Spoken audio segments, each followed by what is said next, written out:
I used to think winter silence was peaceful. I used to think I liked the way snow swallowed the world, leaving only the crackle of the fireplace and the hiss of the wind across our fields. I learned differently the first week of last December. My wife, Emily, had taken our twins to visit her sister in Minnesota. They planned the trip months earlier, and I would have gone with them if bronchitis hadn't flattened me like a truck. I insisted they go anyway. I didn't want my kids' winter break ruined by my miserable coughing. So I stayed behind in our century-old farmhouse, drafty, stubborn, and full of noises I usually ignored. When the interstate closed because of a massive storm front, I found myself more isolated than I expected. The nearest neighbor was nearly a mile away. Cell service flickered in and out. I spent my days drifting between restless naps upstairs and sitting by the fireplace downstairs, wrapped in a blanket and clutching my inhaler like a lifeline. Around the third night, the sleet began hitting the windows so hard it sounded like gravel. Fever blurred the edges of everything. When I went to the window to check on the storm, I noticed something that snapped through the haze. Boot prints along the tree line behind the barn. Fresh ones, deep ones. I told myself a hunter must have passed through, maybe someone tracking a deer. But the longer I stared, the less I believed my own excuses. The tracks didn't wander. They circled. They watched. That was the first moment I felt the wrong kind of cold. Not the winter kind. The kind that crawls under your skin and sits there. And it was only the beginning. By the next afternoon, my fever had climbed high enough that walking from the couch to the kitchen felt like crossing a desert. Still, the odd details kept pulling my attention away from my misery. The wooden gate behind the garden, normally latched, hung open, not swinging in the wind. Open. Our old barn, which had a motion sensor light installed by a previous owner, flickered every few minutes even though no animals lived there anymore. When I stepped out onto the porch to squint through the blowing snow, the light snapped on, stayed bright for 10 seconds, then cut off again. It did that 3 times. I told myself the storm was causing it to malfunction, but deep down I didn't buy it. That night I called Emily just to hear her voice. I didn't mention anything strange, didn't want her worrying from 2 states away. "You sound awful," she said. "Feel awful," I replied. "Promise you're resting?" "Trying my best." After we hung up, I sat by the front window and watched the barn lights stutter. Around midnight, through the white blur of falling snow, I saw something that hit me harder than any fever ever could. Someone, definitely a person, standing near the corner of the barn. Not moving, not calling out, just watching the house. I blinked hard, thinking exhaustion was playing tricks on me. When I opened my eyes again, the figure wasn't alone. Another stood beside it, taller, with a hood pulled low. The 2 of them turned their heads in unison toward the house, as if they'd both sensed me staring back. I ducked away from the window so fast I made myself dizzy. For the first time, I wondered if I wasn't alone out there. And for the first time, I felt real fear. The next morning, the fever hit like a hammer. I woke coughing so hard I felt like I might tear something inside my chest. The house smelled like old wood and stale air. A sure sign I should have opened a window, but the storm outside had only grown worse. By midday, it was impossible to pretend anymore. The men I'd seen weren't passing hunters. They weren't lost travelers. They were still there. I spotted them again through the living room window. 3 figures this time, half hidden among the trees, spaced out like they were taking positions. They moved slowly, with purpose, studying the house, studying me. I grabbed the phone and called the sheriff's office. "We'll send someone," the dispatcher told me, "but the secondary roads are ice sheets. It's going to take a while." "How long is a while?" I asked. "Could be an hour, maybe more." My throat tightened. "I don't have an hour." "Stay inside," she said. "Keep your doors locked." I locked every door twice, but our farmhouse was old. Locks meant more in theory than in practice. Every gust rattled the mudroom door like someone testing it. As dusk fell, coughing fits racked my body every few minutes. I felt useless, slow, weak, lightheaded, not exactly the heroic type. When the sun had fully disappeared, I heard it. Not wind, not sleet. Voices, muffled, calm, close. I pressed my ear to the floor vent by the stairs and listened. He's sick, barely moving. Easy target. Lights haven't changed all week. Each sentence felt like an icicle sliding down my spine. They had been watching me, watching every cough, every flicker of the fireplace, every time I dragged myself past a window, and they thought I was too weak to do anything about it. The intruders waited until full dark before making their move. I heard the first strike against the mudroom door, low, deliberate, a pry bar wedged beneath the lock plate. The second hit split the wood. I didn't have time to think. I stumbled toward the stairs and pulled open the narrow door that led to the crawl space beneath them. A relic of old farmhouse design, cramped, cold, and lined with dusty piping. I dropped to my hands and knees and dragged myself inside just as the mudroom door gave way. The sound echoed through the house, sharp and final. I pressed myself between the joists, fighting the urge to cough. The floorboards above me groaned under heavy footsteps. There were at least 3 men, maybe 4. Their boots thudded across the kitchen and into the hallway. "Guy's gotta be upstairs," one said. "He barely walks." Another replied, "Hope he's out cold. Makes it cleaner." I clenched my inhaler so tight my hand ached. My lungs burned for a breath I didn't dare take. They opened doors, checked closets. Their movements were methodical, calm, too calm. They'd done this before. One of them stopped near the vent above my head. "He coughing earlier?" "Yeah," another answered. "Sounded bad." A plan formed in my fever-riddled brain. Stupid, desperate, but maybe my only chance. I forced myself to inhale through my nose and then released the loudest, wettest, most guttural coughing fit of my life. It tore through my throat like barbed wire. The reaction above me was instant. What the hell was that? Jesus, he's contagious. He sounds half dead. You want to catch whatever he's got? Their boots backed away from the vent. One muttered, "Forget it, we need another house. This place ain't worth it." Then, like a miracle, I heard the front door open, cold air rushing in as they fled into the storm. And then I passed out. I woke up to voices, real ones this time, firm, professional, familiar. "Marcus, can you hear me?" A flashlight beam cut through the crawl space opening. A deputy crouched down, his breath visible in the cold air.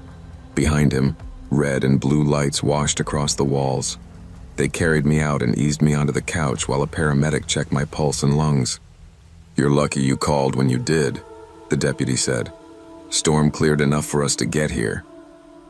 I was barely able to speak, but I managed. They were here. "We know. We found fresh tracks all around the house. Same boot prints linked to a group hitting rural homes off the interstate this week. They thought everybody was gone for the holidays." I closed my eyes, the coughing tearing through me again. "You scared them off," he added. "Whatever you did, it worked." I almost laughed, but it turned into more coughing. Guess being sick finally helped me. Over the next few days, as the fever eased and Emily drove back early, investigators filled me in. The men had been scouting empty rural homes, ones with cars gone, no footprints, no movement. They assumed our house was empty because they never saw me leave, and my lights stayed the same. They only realized someone was inside when they spotted me coughing through the window on the second night. They thought I'd be weak, helpless. They were right about the weakness, but not about the helpless part. Sometimes survival doesn't look heroic. Sometimes it looks like lying in the dark, lungs on fire, using the only thing you have left. In my case, it was bronchitis and dumb luck. Strength doesn't always come from power, skill, or preparation. Sometimes it comes from instinct, awareness, and refusing to give up even when you feel weakest. Trust your instincts, respect your limits, and never underestimate the value of small choices. Because sometimes, survival hangs on nothing more than paying attention and acting when it matters most.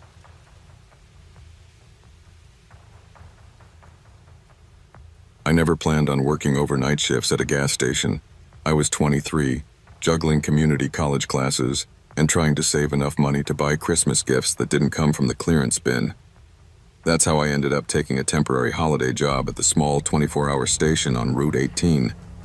The kind of place truckers stopped for coffee and locals refilled propane tanks during the winter.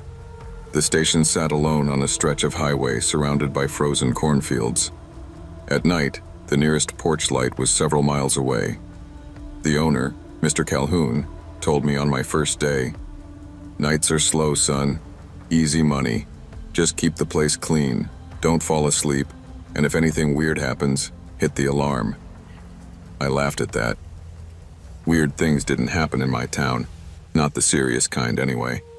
Just bored teenagers or the occasional drunk driver looking for jerky. By December 20th, winter had dropped its hammer. Temperatures sank into the single digits, and the wind felt like it could cut through denim and bone. I wrapped myself in a thick hoodie and sat behind the counter watching the security monitors flicker, sipping instant coffee that tasted like burnt cardboard. Around 2 a.m., the quiet felt heavier than usual, like the whole world was holding its breath. I remember looking at the frost building along the windows and thinking the station felt like a lonely island frozen in time. Then the door chimed. 2 men walked in, bundled in heavy coats with scarves pulled up to their eyes. They didn't grab coffee or snacks, didn't speak, just drifted down the aisles, turning their heads every few seconds to stare at me through the mirrors. That's when the quiet stopped feeling peaceful and started feeling wrong. I tried to convince myself they were just cold travelers. Maybe their heater broke. Maybe they were shy. Anything, really. Anything except the sinking feeling in my stomach. The men moved slow, their boots scraping across the tile.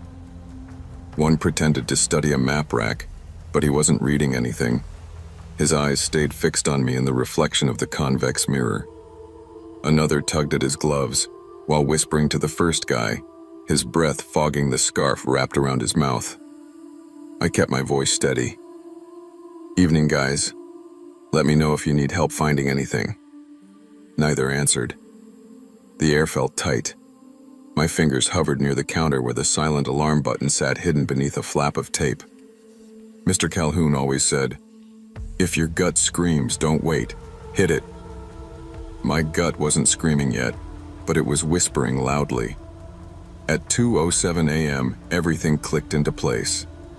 A third man tapped on the glass door from outside, not knocking to come in, tapping like someone delivering a signal. He jerked his head toward the parking lot, and the 2 inside subtly repositioned themselves, one edging closer to the register, the other stepping between me and the hallway leading to the office. My breath caught. They weren't customers. They were lining up a robbery. I moved toward the office, trying to look casual, but the man closest to me crouched down, pretending to fix his bootlace. "Careful back there," he said without looking up. "Wouldn't want you slipping." His tone made my skin crawl. Behind me, the other whispered, "Night clerk works alone. Sheriff won't get out here quick. Roads are iced over." I wasn't supposed to hear that, but I did. And suddenly, my quiet little overnight shift felt like a trap I'd walked into willingly. My hands were shaking, but my brain went into survival mode. I tried to remember the emergency protocol taped under the counter, the one Mr. Calhoun insisted I memorize even though I doubted I'd ever need it. If threatened, create the illusion of backup. That line jumped into my mind like someone had highlighted it in neon. I glanced at the intercom button on the register. It connected to the storage room in the back, a room that was definitely empty at this hour, But beneath the counter was a laminated card that explained how to activate a pre-recorded safety drill voice, an automated message the company used during training sessions. Nobody ever used it in a real emergency. Until now. I grabbed the intercom button and spoke loudly, forcing my voice to steady. "Hey, Sam, I'm closing out this shift early. You almost done with inventory back there?" The two men froze. Their eyes snapped toward the hallway. I pressed the smaller button beneath the counter, the one that triggered the pre-recorded reply. A calm male voice boomed through the speaker. "Inventory check complete. Coming up front now." The effect was instant. The man near the register stepped back. "There's another guy here." The one crouched near me muttered. "Was supposed to be one. He said it was one." Through the window, the third man pounded on the glass, gesturing frantically for them to hurry. For a few long seconds we all stood there, me clutching the intercom, them calculating, watching, tense. I prayed they wouldn't figure out the voice was fake. Then they panicked. "Let's go," one snapped. "Bad setup. Let's get out." They rushed out the door, slipping on the icy pavement as they scrambled to the truck idling under the streetlight. Within seconds they were gone, swallowed by the dark highway. I leaned over the counter, heart slamming against my ribs, and finally hit the real silent alarm. The station was quiet again, but it wasn't peaceful anymore. The next 15 minutes felt longer than any hour of my life. The cold seeped through the glass, and the wind rattled the thin metal siding of the building. Every sound made me flinch.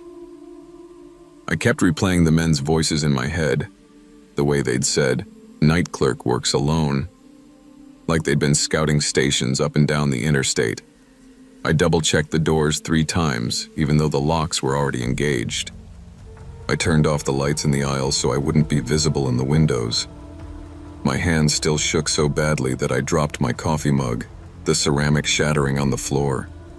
I kept expecting the truck to come back. At 2:26 a.m., headlights swept across the parking lot. For a moment, panic returned, until I saw the sheriff's decal. 2 deputies stepped inside, snow dusting their hats. "You Javier?" one asked. "Yeah," I said, voice cracking. "Dispatch said you had 3 suspicious subjects here." I nodded and recapped everything. Every whisper, every glance, every signal. They listened carefully, exchanging grim looks. "We've been tracking a group hitting rural stations along the interstate the last 2 nights," the older deputy said. "They come in bundled up, wait until the clerk is isolated, then move fast." "You scared them off," the younger deputy added. "Good thinking with that intercom." I shrugged weakly. Just remembered protocol. I didn't tell them I was a second away from passing out. The deputies swept the lot, checked the cameras, and stayed with me until the roads cleared enough for a patrol car to linger nearby. Just having them there made the night feel survivable again. But when the door finally shut behind them and their lights faded, the silence felt different, heavier, sharper, like danger had brushed past me and left a shadow behind. I'd never forget that feeling. For the remaining days of December, I worked only daylight shifts. Mr. Calhoun insisted. "Kid, you got guts," he told me. "But I'm not letting you take another overnight until we fix our security." The station installed a brighter parking lot light, new cameras, and stronger locks. Still, every time the door chimed, I felt my stomach tighten.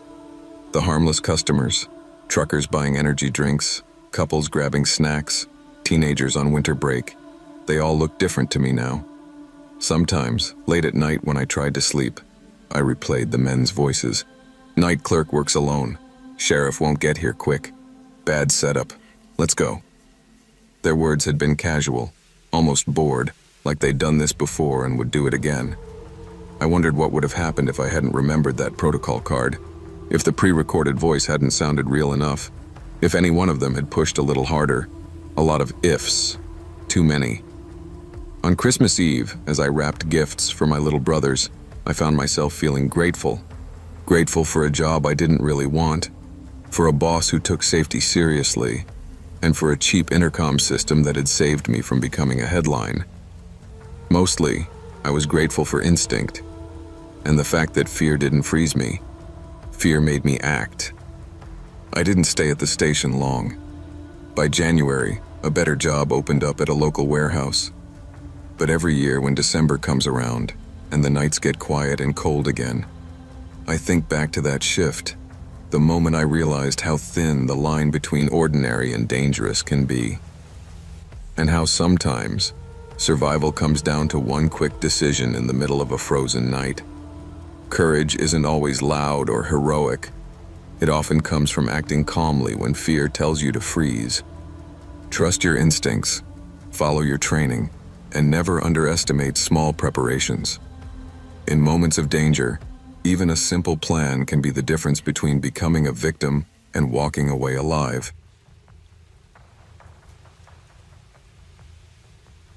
I've always loved December. The lights, the cold, the brief sense that the world pauses long enough for people to enjoy each other's company. My company's winter gala was the one event every year that felt truly magical. They hosted it in a renovated historic theater downtown, the kind of place with velvet curtains, gold trim, and chandeliers that sparkled like frozen fireworks. I was excited for it, maybe too excited, because I stayed far later than I planned. I lingered over conversations with coworkers I barely saw outside of quarterly meetings. We swapped stories, laughed over champagne, and admired the jazz quartet that played standards from the balcony. When I finally checked my phone, it was nearly midnight. I promised myself I'd leave. Just 5 more minutes, I told myself. Those minutes stretched into 20. By the time I stepped outside, freezing rain had started falling in thin, icy needles. The marquee lights glowed against the wet pavement, reflecting in long streaks of gold and red. Rideshares were delayed because of the weather, and I didn't feel like waiting in the cluster of people huddled near the entrance. I'd walked to the bus stop 2 blocks away during summer events before. It seemed simple. Cut behind the theater through a narrow service passage and shave off a few minutes. I didn't think twice. I didn't even glance around before pulling my coat tight and heading toward it. What I didn't see, or even imagine, was the van parked across the street, dark windows facing the crowd, and the 2 men inside, watching for someone exactly like me. The passage behind the theater always felt harmless in daylight, just a narrow shortcut lined with brick walls and delivery doors covered in old posters. At night in December, it felt different. The only light came from a dying bulb flickering near the middle, and the sound of freezing rain hitting the dumpsters echoed like static. Still, I kept going. I just wanted to get to the bus stop and go home to my warm apartment, kick off my heels, and fall asleep under a blanket. About halfway through, I heard footsteps behind me. Soft, steady, too close. At first, I told myself it was just someone else leaving the gala, maybe a server finishing their shift, maybe another guest heading home. I didn't look back until the footsteps quickened. That's when a hand clamped around my arms and yanked me backward. "Don't scream," a man hissed in my ear. Another stepped in front of me, face half hidden by a hood. Phone, bag, jewelry, now. My stomach dropped. Everything inside me froze except my heartbeat, which pounded so loudly I felt it in my teeth. They were efficient, too efficient. One ripped my purse off my shoulder, the other dug through my coat pockets like they'd done this before. Then one of them said something that made my blood run colder than the sleet around us. The last one fought less. The last one. My breath caught. They had already hurt someone tonight. When the man in front reached for the pendant necklace my mother gave me, something I never took off, I felt something inside me snap. Instinct. Pure instinct. I didn't think. My body moved before my brain did. I drove the heel of my shoe straight into his shin, hard enough to make him grunt and stumble backward. The man behind me loosened his grip for just a second, and that 1 second was everything. I twisted out of his hold, the movement scraping my palms against the gritty brick wall. The cold air felt like ice cutting across my lungs as I sucked in breath to scream. "Help!" I yelled, my voice cracking. My scream echoed in the passageway, bouncing off the walls and carrying out toward the street. The men jerked like startled animals. "What are you doing?" The first one snapped at the other. "Get her!" But then something unexpected happened. Lights flipped on in a row of apartments above the businesses on the opposite side of the alley. Windows opened. Someone shouted, "Hey, what's going on down there?" The men panicked. Their confidence evaporated in seconds. "Forget it. Go!" one yelled. They sprinted toward the mouth of the passage, slipping on the icy pavement as they ran. I heard a van door slam, then the screech of tires on wet asphalt. And then it was quiet again. My hands throbbed where they'd scraped the wall. My necklace lay twisted against my skin. The freezing rain numbed my face, but the shock burned through every nerve. I stumbled to the street, drenched, shaking so hard I could barely stand, and waved frantically at the first pair of headlights I saw. A taxi pulled over, the driver's eyes widening when he saw me. "Ma'am, are you okay?" "No," I whispered. "Please, just drive." The days that followed blurred together. Police reports, photo lineups, and repeating the same story to different officers who took notes with serious, tired eyes. They told me there had been 2 other attacks that night, both near holiday events downtown. Someone had fought back. Someone hadn't. I kept replaying the moment one attacker said, "The last one fought less." I wondered who that person was, whether they were okay, whether they'd been walking alone just like I had. My friends tried to comfort me. "You survived. That's what matters," they said. My mom held me like I was a kid again. My coworkers brought food, blankets, and soft words I wasn't ready to hear. But nighttime was the worst. Sleep came in short, broken pieces. I avoided dark hallways, avoided shortcuts, avoided anything remotely resembling a narrow passage. Even the sound of freezing rain made my shoulders tense. One afternoon, Detective Malone called. "We found the van," he said. "We're working on identifying the men. You did the right thing. You probably saved yourself." I nodded, even though he couldn't see me. I didn't feel brave. I didn't feel heroic. I just felt lucky. And luck is a fragile thing to depend on. But slowly, day by day, I forced myself back into routine. Work, coffee runs, dinner with friends, normal life in small pieces. Still, every time I walked past the theater, where the lights sparkled and people laughed exiting the gala, I felt the echo of that night tug at me. Danger doesn't always announce itself. Sometimes it hides in familiar places. A week later, I took a walk downtown during the evening rush. Lights hung across the streets, carolers sang near storefronts, and people hurried past with shopping bags and rosy cheeks. It was beautiful, peaceful in a way I couldn't enjoy the year before. I paused near the theater's marquee. Cars idled in a line as people waited for friends. I watched the glow reflect off the wet pavement and felt the weight of that night settle into something I could finally hold without shaking. I realized I had spent so long believing danger looked a certain way, loud, obvious, dramatic. But the truth is, it can be quiet. It can be hidden. It can slip out from behind a familiar corner when you least expect it. My therapist told me, being cautious doesn't mean living in fear. It means valuing yourself enough to protect your safety. I think she was right. So now, I walk with more awareness. I ask for rides. I stick to well-lit streets. And I never again assume a shortcut is harmless just because it feels familiar. I still wear the necklace my mother gave me. The chain is slightly bent from where one attacker yanked it, but I keep it that way. It reminds me that I fought back, not because I was fearless, but because I wanted to go home. And wanting to go home can be the strongest instinct of all. As I headed toward my bus that evening, I didn't take the passageway. I walked the long way, under bright lights, surrounded by people, fully aware of every step. And this time, I wasn't ashamed of my caution. I was grateful for it. Trust your instincts, even when they feel inconvenient. Safety isn't paranoia, it's awareness.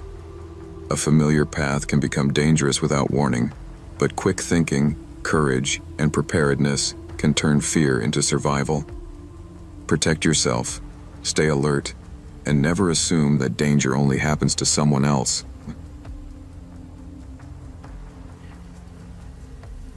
I always thought December had a way of showing you who you really were. The cold strips away the noise. No crowds, no traffic, no distractions. Just the sound of your own breathing. Before the divorce, I used to look forward to winter. My ex-husband, Mark, loved Christmas. He'd string lights around the house before Thanksgiving and blast the same old playlist while we argued over ornaments. I pretended that was warmth, that marriage meant holding on even when everything felt frozen. But the truth hit hard this past spring. Some things die long before the season does. So when December rolled around and my mother suggested I spend a few days at our family cabin in Red Hollow, I said yes. I told her I needed space, quiet, a place where my thoughts wouldn't echo off someone else's expectations. The cabin sat at the far end of a narrow mountain road, tucked behind a line of pines that always looked like they were standing guard. It wasn't fancy. Stone fireplace, old wooden beams, mismatched furniture, but it smelled like cedar and memories. My dad built it long before I was born, and it always felt like the safest place on earth. I drove up the morning the blizzard warnings started. The radio repeated them endlessly, but I shrugged them off. I wasn't planning to go anywhere. I wanted isolation. I wanted to listen to the wind instead of thinking about divorce papers, empty rings, and quiet dinners for one. That first night, as the storm rolled in like a living thing, I sat by the fire with a blanket around my shoulders, writing half-heartedly in a journal. The wind rattled the windows. Snow drifted sideways like white smoke, and in that silence, the kind that feels too deep to trust, I felt for the first time in months, completely alone. The power went out around 11. It wasn't dramatic, just a soft pop, then darkness swallowing the cabin inch by inch. I lit an old lantern from the mantel and set it beside me. The flame flickered with every gust, like it was shivering right along with the walls. Around midnight, I noticed something strange through the frost-coated window. Small beams of light moving between the pines. At first I thought maybe rescue workers were checking on houses, or maybe some late-season hikers got caught in the storm. But the way the lights moved, too slow, too careful, made my stomach tighten. Then I heard voices. No fresh tracks except the ones from earlier, a man said. His voice was sharp, not the calm, clipped tone of a rescuer. A second voice answered, "Storm's gonna cover everything anyway. Nobody's getting up here for days." I ducked down below the window, heart hammering. These weren't search teams. They were men who thought the mountain's isolation gave them free rein to do whatever they wanted. Boots crunched slowly through the snow. Someone laughed, a low, mean sound, and another said, "Cabin looks empty. Perfect." Panic scraped through me like ice. I grabbed my lantern, snuffed it out, and moved quietly through the hall, every floorboard threatening to betray me. I thought about running outside, but the storm was roaring so violently I knew I wouldn't make it far. The only real hiding place was the attic storage space. I climbed up, pulled the hatch shut, and crawled into the insulation. The cold fibers clung to my clothes and stung my skin, but it muffled my breath. Below me, the cabin door splintered. Someone muttered, "Check the kitchen. Grab whatever we can use." Another voice answered, "Keep your eyes open. I swear I heard something in here." And in the darkness above them, I prayed they wouldn't hear my heartbeat. They tore through the cabin like scavengers. Drawers slammed open, boots scraped against the floorboards. One man let out a satisfied grunt. "Food for 3, maybe 4 days. Storm did us a favor." Another voice, deeper, irritated, replied, "You sure nobody's here? Light was on earlier." "Storm probably tripped the lines," someone else said. "Relax." I lay curled between boxes of old winter clothes and a rusted snow shovel, every inch of me trembling. The insulation made my throat itch, but I forced myself not to cough. My dad used to tell me the cabin was built strong enough to survive any storm. I wondered if he ever imagined something worse than weather pushing its way inside. From the attic vent, I saw faint shapes moving below, shadows gliding across the floor. Then I heard the one sound I feared most. Footsteps headed toward the attic ladder. "Check up there," a man ordered, "just in case." My breath stilled. The ladder creaked as a hand grabbed it, but then another man yelled from the kitchen, "Hey, come look at this." The intruder hesitated, cursed under his breath, and stomped away. It bought me seconds, but seconds weren't enough. My brain raced. I needed a distraction big enough to spook them into leaving, something unpredictable, something they couldn't explain. Then I remembered the old metal vent shaft leading down behind the fireplace, the one my brother and I used to drop toys down when we were kids. I gently slid my lantern toward it, pushed it through the opening, and prayed gravity would carry the rest. A moment later, crash! The lantern shattered against the basement floor, echoing through the cabin like a scream. "What the hell was that?" someone shouted. "I told you this place ain't right," another whispered. "Something's down there."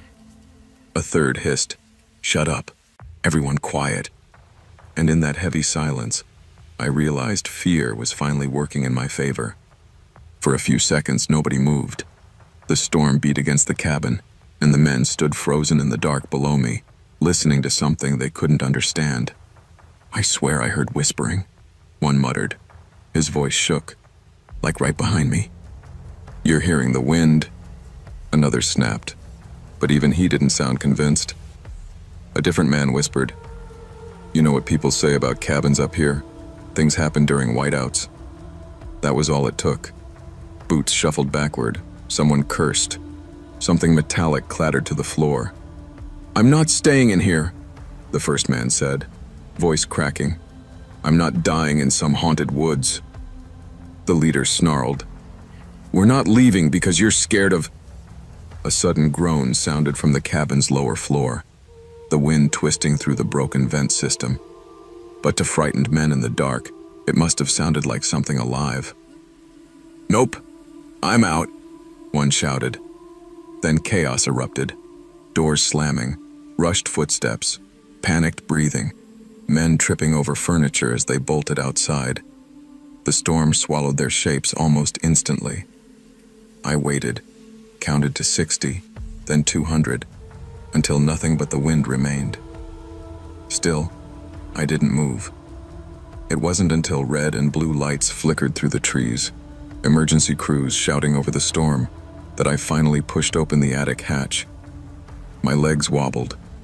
The house was cold, ransacked, and eerily quiet. A firefighter spotted me and called, "Ma'am, are you all right?" I nodded, though my voice refused to work.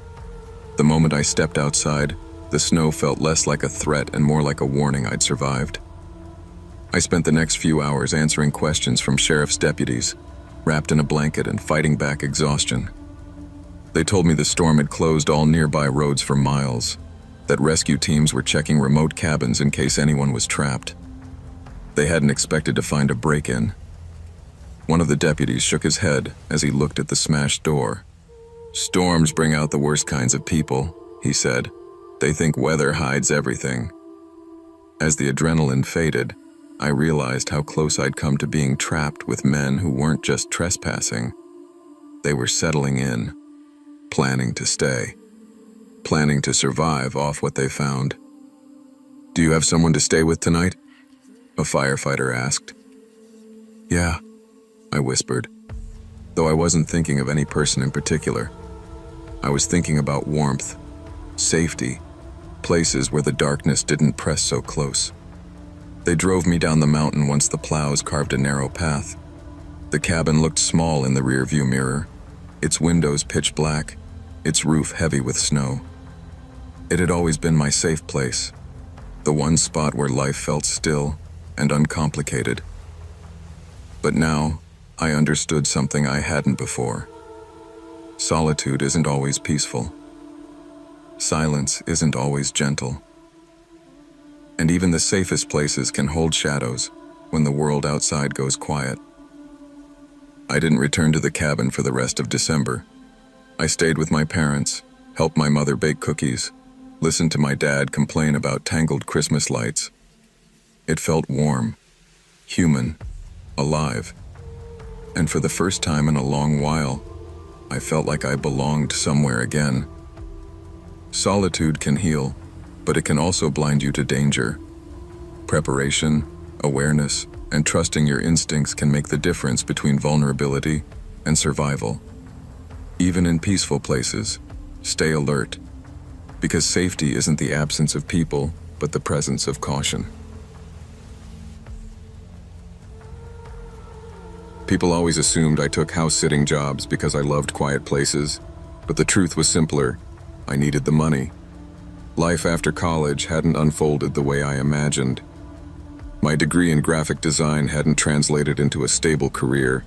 My student loans kept climbing, and I was juggling 3 part-time gigs just to keep my checking account above zero. So when my friend Hannah told me that the Barlows, the wealthiest couple on the west side of town, needed someone to watch their house every December while they traveled overseas, I didn't hesitate. Their place wasn't a house so much as an estate. A winding driveway led up a hill toward a stone front colonial, surrounded by carefully sculpted hedges and glowing Christmas displays. The first time I stepped inside, I felt like I'd accidentally walked onto the set of a holiday movie. Garlands draped along the banister, a 12-foot artificial tree sparkling with gold ribbon, and a fireplace big enough to roast an entire deer. The Barlows were kind, but distant in the way wealthy people sometimes are. They listed the rules with corporate precision: feed the golden retriever twice a day, water the poinsettias every 3 days, bring in packages from the porch, and never enter the locked wine cellar. "We'll be in Switzerland until the 29th, Mrs. Barlow said, handing me a folder of emergency contacts. "The security system alerts us if anything unusual happens, so you don't have to worry." I believed her. At the time. The first few nights were easy. I watched old sitcoms on their massive TV, worked on design commissions from the sunroom, and walked Max, their overly friendly dog, around the property. The only thing that bothered me were the faint noises inside the walls at night. Soft pacing, quiet thumps. I chalked it up to the old heating system and tried to sleep. I should have paid more attention. By the 4th night, the house had started to feel less charming and more cavernous. Every noise echoed. Every shadow felt longer than it should have been. Max, usually unbothered by anything, began pacing near the basement door, whining under his breath. I told myself dogs just sensed drafts or the hum of appliances, but deep down, something unsettled me too. It was the morning after a freezing rainstorm when I noticed the footprints. I had gone downstairs to grab pancake mix from the pantry. I flipped on the light, stepped inside, and froze. The floor was marked with muddy prints, small, narrow, shaped like work boots. They led from the basement door straight to the lower shelves where canned soups and pasta boxes sat. At first, I blamed myself. Maybe I had stepped in something outside. But when I placed my own boot next to the print, the difference was obvious. Someone else had been in the house. Trying to keep myself calm, I checked the doors and windows. Everything was locked. No broken glass, no disturbed screens, no signs of forced entry at all. My stomach tightened. Whoever walked those prints hadn't come in. They had come from somewhere. I powered up the Barlow's security system and pulled up the camera footage. Their system was high-end, with time-stamped clips organized by motion detection. I started scrolling backward through the previous night. Nothing. Empty hallways. Snow drifting across the driveway. Max sleeping under the dining table. Then something caught my eye. Just a sliver of movement on the basement camera. A shape moved, barely visible, skirting along the corner just out of the camera's direct angle. Whoever it was knew exactly where the blind spots were. My mouth went dry. My hands shook as I clicked frame by frame, And that's when I realized the most chilling part. The person wasn't coming in at night. He was already inside. Somehow, some way, he had been living here before I ever arrived. I stared at the screen, the cursor hovering over the blurred frame of the intruder. My brain fought to deny it. I replayed the footage again, watching the faint outline of a man slip across the floor, hugging the shadows like he had practiced this 100 times. Max barked once, loud and sharp, as if confirming what I feared. I grabbed the closest thing to a weapon, a fire poker from beside the fireplace, and crept toward the basement. My breath fogged in the cold air as I descended the wooden steps. The basement smelled like concrete dust and old cardboard. The moment I reached the floor, Max growled, ears pinned back, and the storage room beneath the stairs had always struck me as oddly placed. Its door was slightly warped, and the Barlows had casually told me they used it for holiday decorations. But now, standing in front of it, I noticed something I never had before. A faint draft slipping through the cracks, warm air mixing with cold. I turned the knob slowly, fire poker tight in my grip. Inside, the space was barely larger than a walk-in closet. Holiday boxes were stacked neatly along the walls, but behind them, something else. I pushed aside a plastic bin labeled "Lights, Red," and felt my heart plummet. A makeshift bed, thin blankets folded over a flattened cardboard box, a half-eaten granola bar, a water bottle, a folded work shirt with a landscaping company logo on it. Someone had been living here. Recently. I backed up so fast I knocked over a box of old ornaments, sending them clattering across the floor. From somewhere above me, a board creaked, a slow, deliberate shift of weight. He knew I was down here. "No," I whispered. "No, no, no." I sprinted up the stairs, slammed the basement door shut, locked it, then dragged a dining chair in front of it.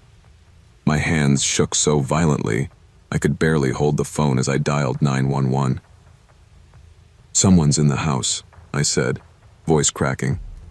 "He's been living here. I think he's downstairs." As I spoke, the basement door rattled once, then again, harder. He wasn't hiding anymore. The dispatcher instructed me to go somewhere safe and lock the door. I didn't hesitate. I grabbed Max by the collar and ran upstairs, my legs trembling beneath me. The nearest room with a lock was the guest bedroom at the end of the hall. I slammed the door shut, turned the lock, and pushed a dresser in front of it. Max paced the room, barking at intervals, stopping only to press against my leg as if he could sense how close I was to breaking down. The house had changed. Every sound felt amplified. The settling timber, the tapping branches outside, the slow creaks traveling across the first floor. And then I heard the unmistakable sound of footsteps on the stairs. Heavy, intentional. My heartbeat pounded in my ears. I pressed myself against the far wall, clutching the fire poker in my shaking hands. "Police are on the way," the dispatcher reminded me through the phone. Her voice sounded far away. The footsteps reached the landing. Silence followed. An awful, stretched-out silence that felt like a held breath. Then the floorboard outside the guest room groaned under someone's weight. He knew exactly where I was. I pressed a hand over Max's muzzle as he growled, trying to keep him quiet. My eyes darted to the window, 2 stories up. Even if I climbed out, I'd break an ankle at best. The doorknob jiggled. I swallowed a cry. Then, in a low, angry voice muffled through the wood, I heard, "You weren't supposed to be here." Chills shot through me. He had planned to live unnoticed, just as he had in previous winters. I had interrupted his routine, and now he was furious. The doorknob stopped moving abruptly. More footsteps, fast this time, headed down the stairs. I heard the basement door open, then the sound of something being dragged across the floor. He was hiding again. 10 agonizing minutes later, flashing lights colored the snow outside the window. The police had finally arrived. The moment I heard officers shouting commands from downstairs, my legs nearly gave out. I shoved the dresser aside and opened the bedroom door with trembling fingers. Max bolted out first, tail low but eager to escape the confinement. I followed slowly, gripping the banister as I made my way downstairs. Blue and red lights pulsed through the windows, casting warped shadows across the walls. When I reached the bottom step, an officer raised a hand. "Stay back, ma'am. We have someone detained." Two officers emerged from the basement with a man in handcuffs between them. He was thin, hair greasy and unkempt, wearing a dirty jacket with the logo from the same landscaping company I'd seen on the shirt in the hidden room. He kept his head down, but when he lifted it briefly, his eyes locked onto mine. Cold, resentful, almost betrayed. "Former landscaper," one officer explained. "He worked here a couple of years back. Looks like he'd been sneaking in each winter and living off the stored food." Weeks, maybe longer. I stared at the man as they loaded him into the patrol car. A shiver ran through me when I realized he had been living just feet from where I slept. Listening, moving through the house while I watched TV or showered or made dinner. The thought made my stomach twist. Inside, another officer walked me through the basement. The hidden space looked even worse now that the adrenaline had faded. Piles of food wrappers shoved behind boxes, blankets matted with dirt, a cracked phone charger plugged into an outlet I never knew existed. "He knows the blind spots of the cameras," the officer said. "He's been doing this for a while." I nodded numbly. That night, after everyone left, I packed my things and left the Barlow estate behind. I couldn't stay, not one more second. For the rest of December, even in my tiny apartment, I felt phantom eyes on me every time I walked into a dark room. Being watched changes something in you. It never fully goes away. For most people, December means crowded malls, office parties, and too much peppermint-flavored everything. For me, it meant one simple ritual: the overnight train from Chicago to Detroit. I'd been making that trip since I was 20, back when my brother Evan first moved out there for work. No matter how busy life got, no matter how cold the wind blew off Lake Michigan, I always made that journey. Something about the hum of the train and the slow glide through snowy fields felt grounding, like the one piece of peace I saved for myself each year. This December, I needed that peace more than ever. Work had been chaos. My long-term relationship had ended in a slow, exhausting collapse, and I'd been losing sleep for weeks. The train seemed like the only place I could breathe. When I arrived at Union Station, though, something felt off immediately. The usual holiday crowd was missing. No families juggling luggage, no college kids heading home, not even the quiet business travelers with their laptops and headphones. Just a handful of passengers scattered around the platform, each looking as confused as I felt. The attendant checking tickets looked exhausted, like he hadn't slept in days. When I handed him mine, he barely glanced at it before waving me through. Inside, the train felt even emptier. The fluorescent lights flickered, the air smelled faintly metallic, and the engine rumbled with an intensity I wasn't used to. I took my usual seat near the middle car, pulled my jacket tighter, and tried telling myself everything was fine. The storm had closed the highways, after all. Rail was the only option. Still, as the train lurched forward and the snow swallowed the world outside, I felt a prickle of unease crawl up my spine. By the time we hit the outskirts of the city, the storm had thickened into a white curtain. The windows rattled each time the wind slammed against them. I tried reading, then tried sleeping, but my nerves wouldn't settle. Something felt wrong. Not dramatic, just wrong in the way a crooked picture frame bothers you, even if you can't explain why. Around midnight, the train should have slowed for Hammond, the first of the smaller overnight stops. Instead, it barreled through the station without even flickering the brakes. I sat up straighter, watching the platform lights streak past in a blur. Maybe they were behind schedule, I thought.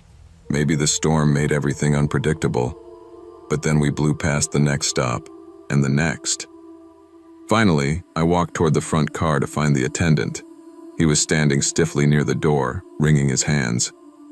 "Hey," I said, keeping my voice calm. "We're skipping the local stations. Everything okay?" He swallowed hard. "The schedule changed tonight. Nothing to worry about."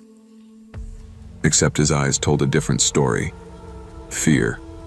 Not the kind caused by bad weather, something deeper. Before I could press further, I heard voices from the front car. 2 men. Hard, clipped tones. I caught fragments of their conversation. "Stay off the radio. No security at the smaller stops. Keep going.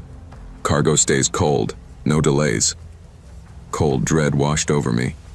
I stepped back quietly, letting the door shut behind me. My mind raced through possibilities.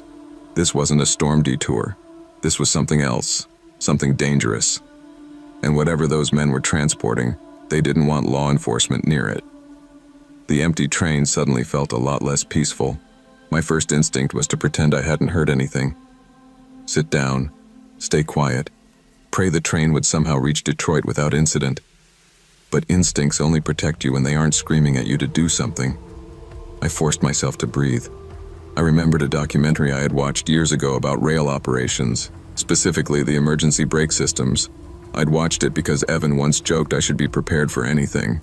The memory suddenly felt less like trivia and more like a lifeline. But before I did anything drastic, I needed to find the other passengers. The train wasn't long, just 6 cars, and the storm outside muffled every sound. Moving quietly felt surreal, like sneaking through a familiar dream turned sour. I checked each aisle, whispering urgently to anyone I found. A college kid wearing headphones, an older woman clutching a knit hat, a middle-aged man asleep with his arms folded. I tapped his shoulder. He woke with a start. "What's going on?" he whispered. "I'll explain later," I murmured. "We need to move. Now." Within minutes, I'd gathered all 7 remaining passengers and led them toward the service compartment, an industrial storage area between cars that most travelers never noticed. It wasn't cozy, but the door was solid metal and could be latched from the inside. The older woman looked terrified. "Is this a robbery? Are they dangerous?" "I don't know yet," I admitted, "but this is the safest place for now." As the door clicked shut, a muffled voice echoed from the car we'd just left. "Check the cabins again." The hijackers were moving through the train. We needed to stay hidden, and soon we'd need a plan. Inside the service compartment, the air was cold and smelled like machine oil. The passengers sat close together on crates and equipment cases, whispering questions I didn't have answers to. The storm outside howled against the metal walls, making the whole train shudder like something alive. I crouched by the door, listening. The hijackers were moving quickly now, checking each car. Their boots hit the floor with heavy thuds, growing louder, then fading, then returning. Searching, confused. "They're gone," one man barked. "Where the hell did they go?" "Passengers don't just disappear," another snapped. "Maybe one of the stops." "We didn't stop." They were panicking. That was good. The attendant's voice joined theirs, shaky, apologetic. "I told you there were at least 8 people on board. I checked the manifest." "Then find them." I pressed my back to the wall, heart pounding. We couldn't stay hidden forever. They'd tear the train apart eventually. The emergency brake valve, my last resort, was in the junction between the cars, just a few feet from where we hid. Pulling it would override the controls in the front car. It would jolt the train to a halt, but it would also alert the hijackers instantly. Still, the longer we waited, the worse our chances.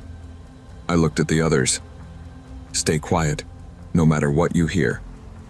They nodded, fear written across every face. I unlatched the service door, slipped out, and crouched near the coupling.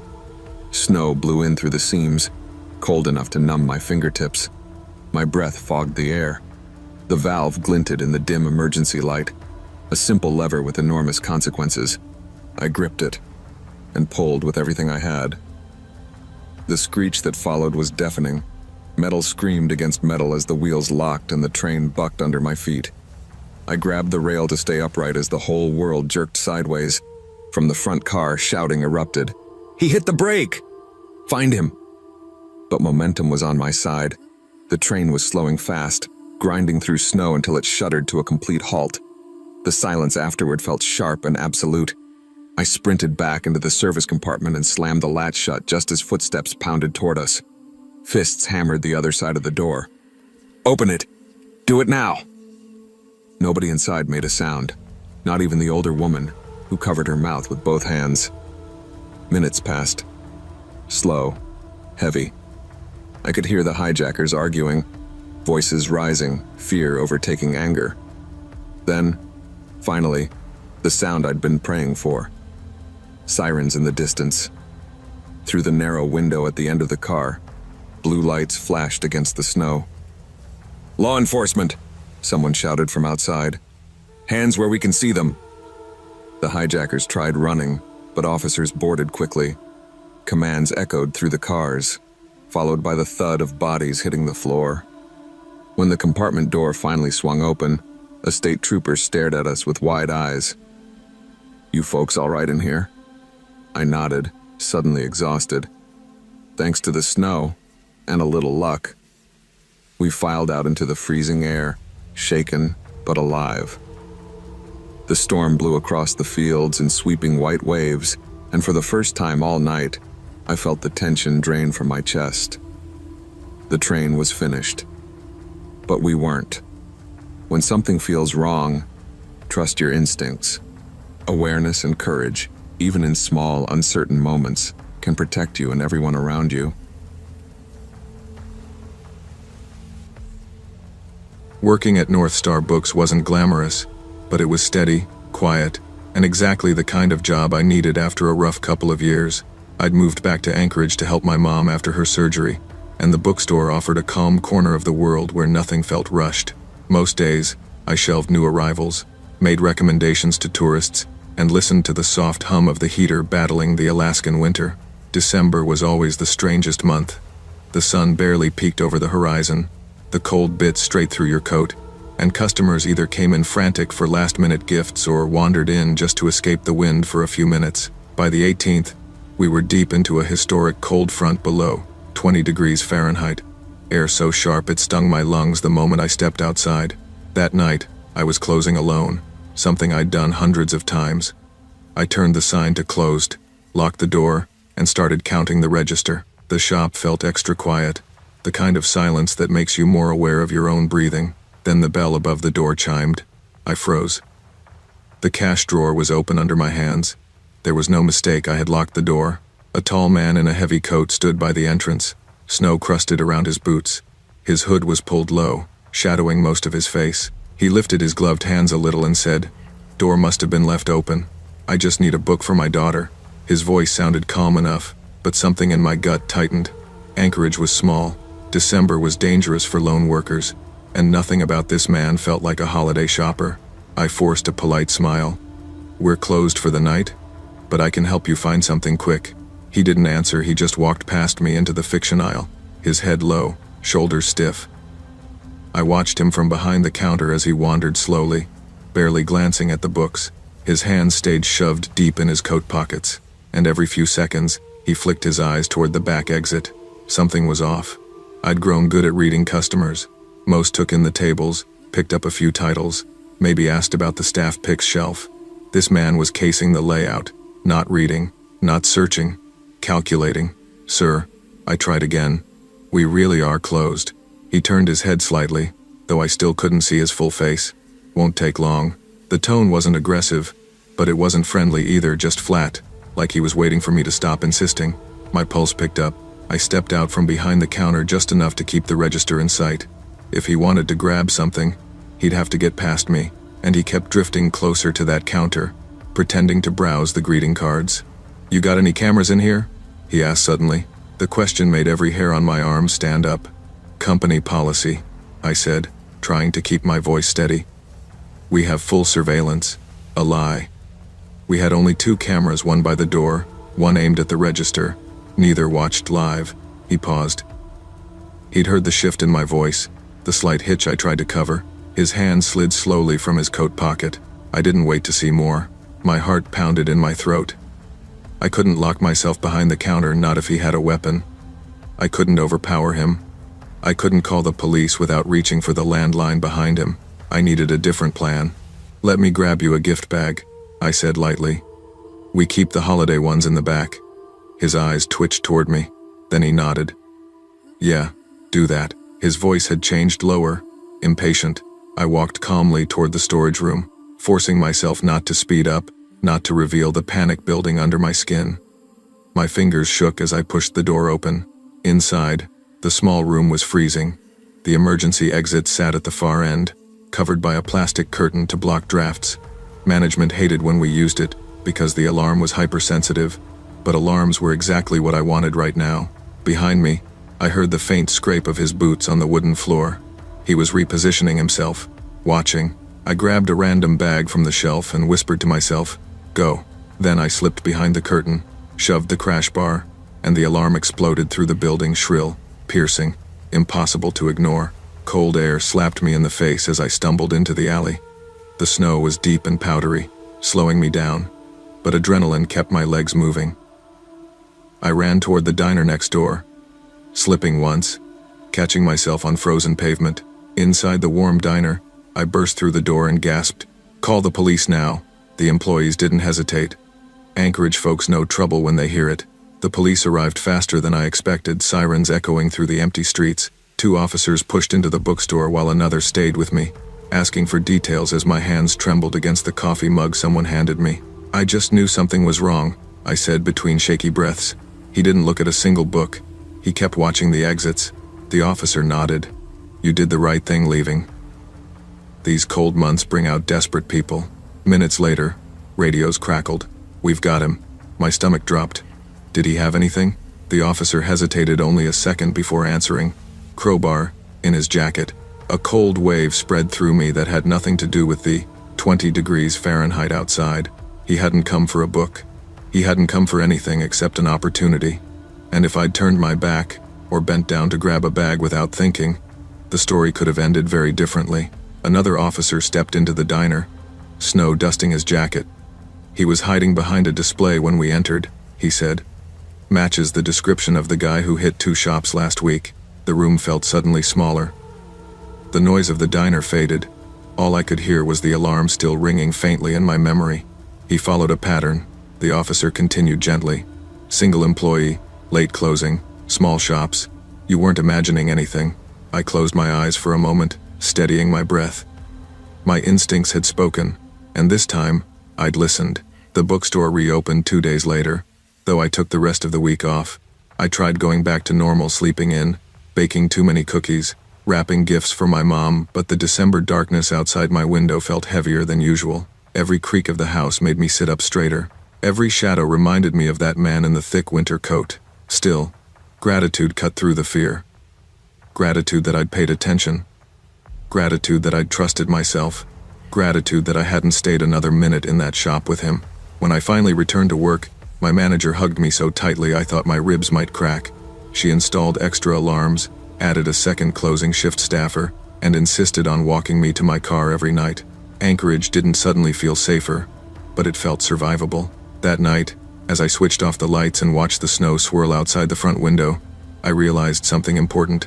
Instincts weren't paranoia. They were experience, awareness, and self-preservation, all rolled into one. The bell above the door jingled softly in the draft, and I glanced over not with fear, but with a sharper kind of caution. I locked the door carefully, checked it twice, and whispered to myself, "Never again." Not fear, not weakness, just preparedness, and relief that on that December night, I hadn't talked myself out of what my gut already knew. I never wanted the overnight shift at Street Bridget's, especially not in December. I'd been a nurse there for 4 years, and every year the same thing happened. Staffing cuts, holiday schedule shuffling, and an endless wave of flu patients. By the time I walked in on December 12th, the snow outside was already waist-high, and the wind howled through the parking lot like it was trying to tear the building down. Ward C was technically still in use barely. It was the oldest wing, scheduled for renovation in the spring, with leaky vents and sensors that beeped for no reason. Most nurses avoided it, claiming it was haunted by bad wiring and worse memories. I'd laughed at that once, but the quiet of the place after midnight had a way of getting under your skin. My shift started normally enough, checking vitals, adjusting meds, chatting with the 3 patients still assigned to the ward. They were light sleepers, each rattled by the storm and the echoing emptiness of the halls. Around 2 a.m., I was sipping lukewarm coffee at the nurse's station when the call board chimed, room 317. The light blinked, an urgent red. Except 317 was empty. It had been empty for months. I straightened, frowning. Probably another glitch. Ward C was full of them. Still, a call light didn't activate on its own, not like that. I grabbed my keyring and started down the dim hallway, telling myself it was nothing, just old wiring, just the wind. But as I got closer, I wished I hadn't been scheduled at all.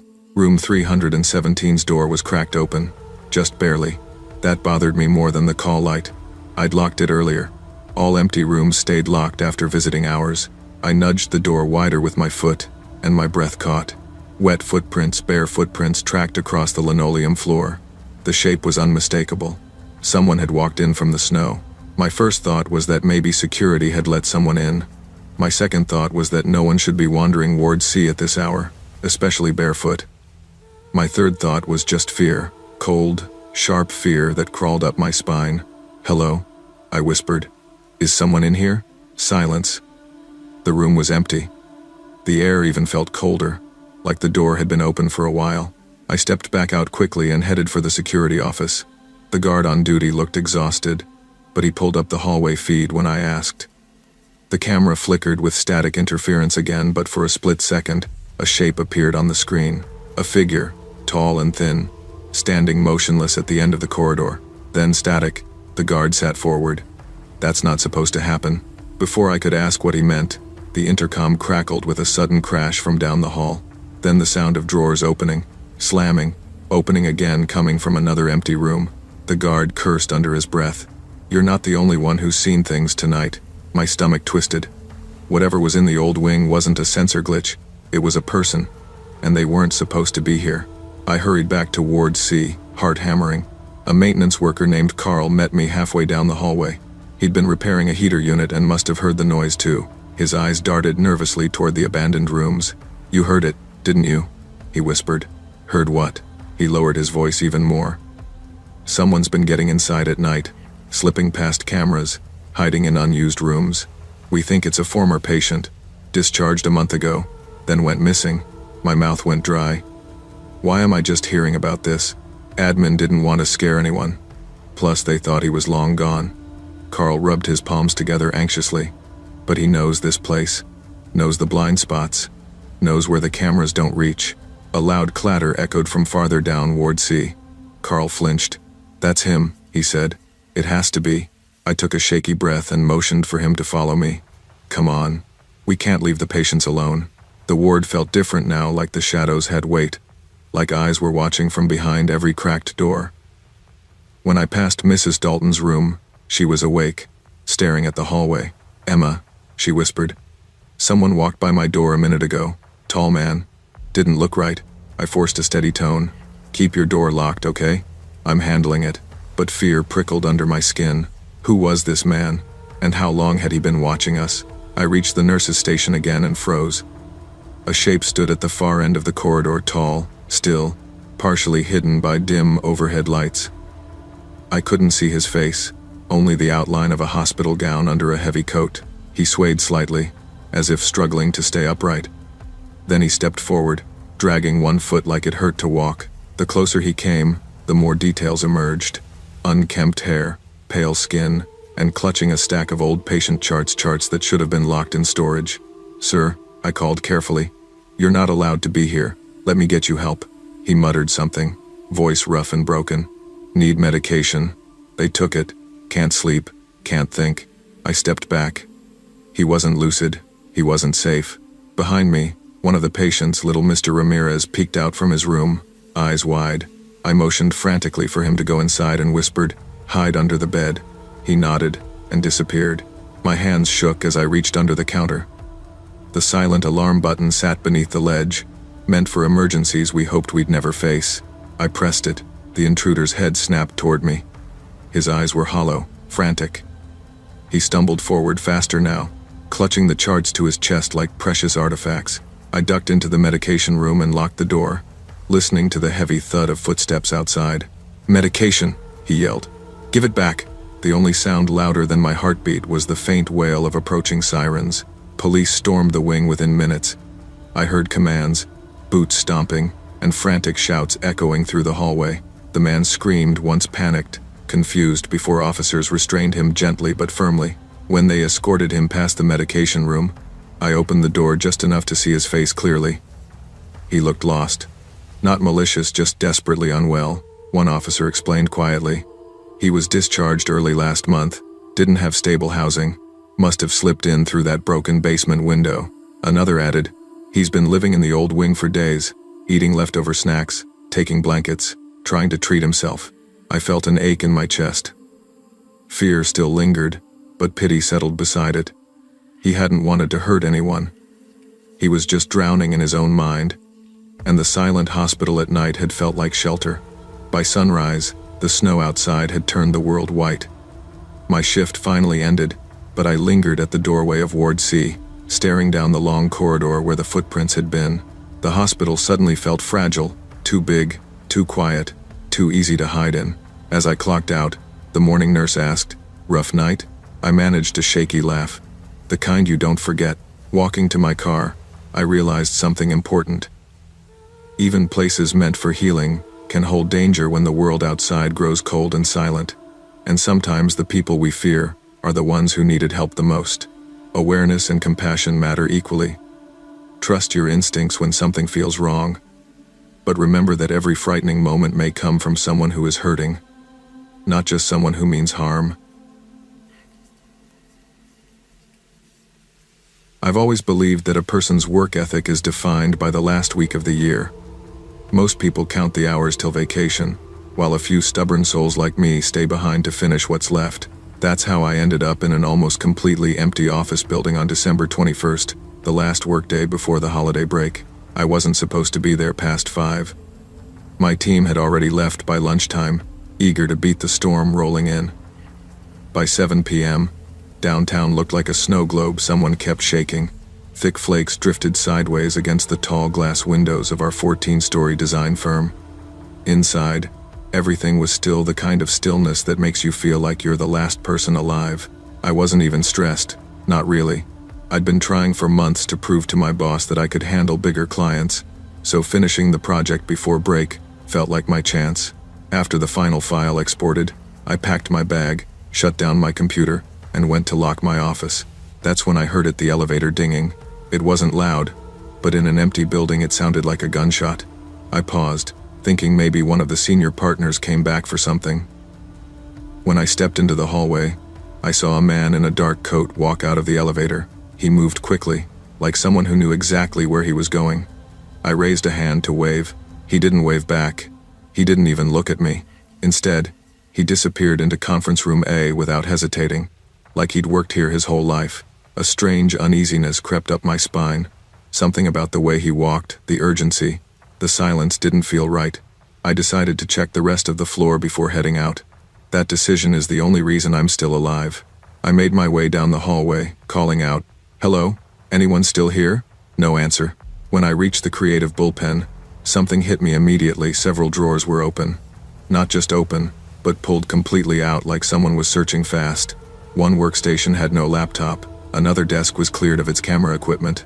A storage cabinet that should have been locked sat wide open, its shelves picked clean.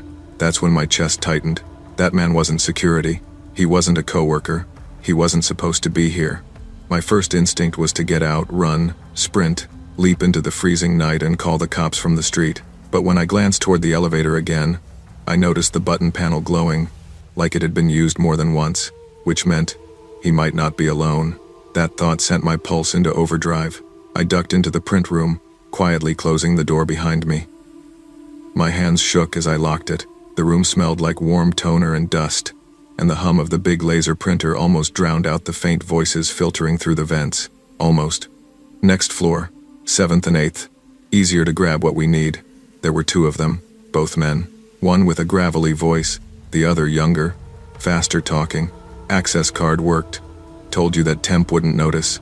My stomach dropped. They were using a stolen employee badge from a temp who'd quit that week. They knew the building.